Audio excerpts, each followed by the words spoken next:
आज दुसरा श्रावणी सोमवार सर्व ज्योतिर्लिंग गजबजली, महादेवाची पूजा करण्यासाठी भाविक सरसावले। मोदी आणि शहा यांची राष्ट्रपती मुर्मू यांच्याशी भेट। राष्ट्रपती भवनामध्ये काय घडतंय याकडे सध्या सर्वांचंच लक्ष आहे। आपल्याकडे 75 वर्षांपर्यंत नेता म्हणून राहता येतं, मुख्यमंत्री देवेंद्र फडणवीसांचं सूचक वक्तव्य। मनसे अध्यक्ष राज ठाकरेंचा आज मेळावा, मनसैनिकांना राज ठाकरे कोणता नवा कानमंत्र देणार याकडे लक्ष। गोट्या गीते आणि जितेंद्र आव्हाडांमध्ये वाद सुरूच, धमक्यांना घाबरत नसल्याचं आव्हाडांचं वक्तव्य। वाघाचं कातडं घालून कोणी वाघ होत नाही, नाव न घेता एकनाथ शिंदेंची ठाकरेंवर टीका।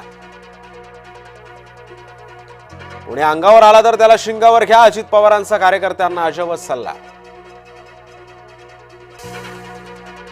मुख्यमंत्र्यांचा ऐकतोय कोण, महायुतीच्या मंत्र्यांचा बेतालपणा सुरूच। महादेव मुंडे हत्या प्रकरणी तपासाला वेग, एसआयटी प्रमुख बीडमध्ये पोहोचले, चौकशी सुरू। महादेवीला वंतारामध्ये पाठवण्याचा निर्णय सुप्रीम कोर्टाचा, मुख्यमंत्री फडणवीसांची माहिती। महादेवी हत्तीणीची उत्तम बडदास्त ठेवल्याचा वंताराचा दावा, तर दाव्याच्या पुष्ट्यर्थ केला व्हिडिओ ट्वीट।